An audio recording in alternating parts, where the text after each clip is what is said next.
1000 km d'autonomie pour le iX de chez BMW, 978 km. La technologie Gemini de One promet des voitures électriques capables d'aller beaucoup plus loin sur une seule charge, mais pas avant 2025. D'abord monté sur une Model S qui a pu rouler plus de 1400 km dans des conditions très loin du 130 km/h sur autoroute, cette technologie Gemini a été installée sur un SUV BMW iX1.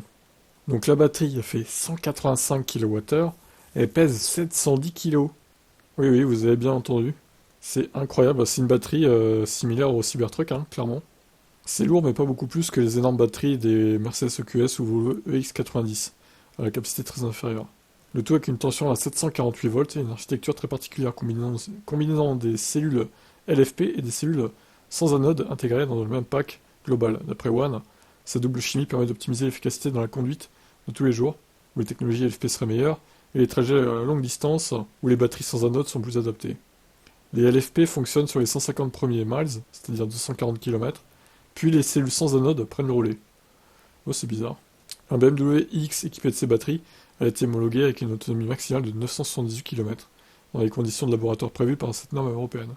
En admettant qu'elle reste très optimiste par rapport à un roulage autoroutier classique à 130 km/h, ça donnerait une autonomie réelle au-dessus des 600 km sur voie rapide à cette vitesse. De quoi promettre une autonomie doublée par rapport aux batteries actuelles, d'après le patron de One, et intéresser BMW qui va continuer à travailler avec la société.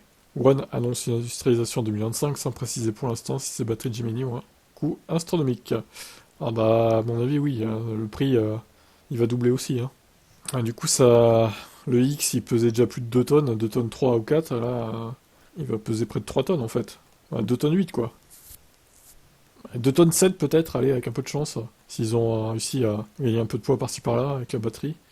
Bon, dur à dire. En tout cas, effectivement, sur le papier, près de 1000 km d'autonomie, c'est impressionnant. Qu'est-ce que vous en pensez?